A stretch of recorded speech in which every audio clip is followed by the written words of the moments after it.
2024-এর জুলাই আগস্টে গণ অভ্যুত্থান দমনে সংঘটিত মানবতা বিরোধী অপরাধের মামলায় সাবেক প্রধানমন্ত্রী শেখ হাসিনা সহ 3 জনের বিরুদ্ধে দায়ের করা মামলার রায় ঘোষণা করা হয়েছে আজ। তবে আন্তর্জাতিক অপরাধ ট্রাইব্যুনালের এই রায় ঘোষণার আগে তার সমর্থকদের উদ্দেশ্যে ভারতীয় সংবাদ মাধ্যম এনডিটিভির বরাতে এক অডিও বার্তা আওয়ামী লীগ নেত্রী বলেছেন, তার বিরুদ্ধে আনা অভিযোগ মিথ্যা এবং তিনি এই ধরনের রায়ের পরোয়া করেন না।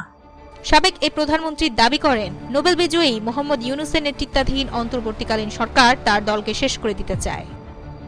৭৮ বছর বয়সী এই নেত্রী বলেন, এটা এত সহজ নয়। আওয়ামী লীগ তৃণমূল থেকে উঠে এসেছে, ক্ষমতা দখলকারীর পকেট থেকে নয়।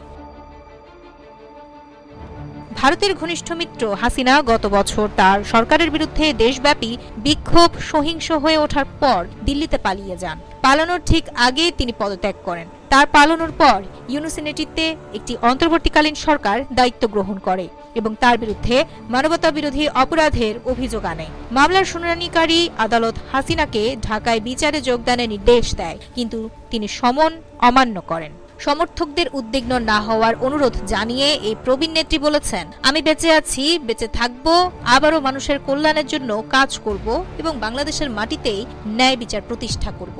তিনি আরো বলেন, তাদের রায় দিতে দাও, আমার কিছু যায় আসে না।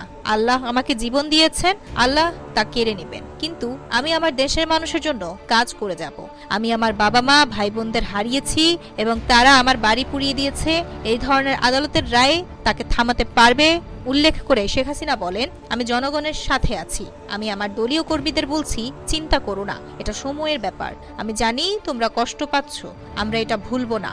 সবকিছুর হিসাব নেওয়া হবে এবং আমি বিশ্বাস করি আমি সব হিসাব ফিরিয়ে দিতে পারবো ইনশাআল্লাহ।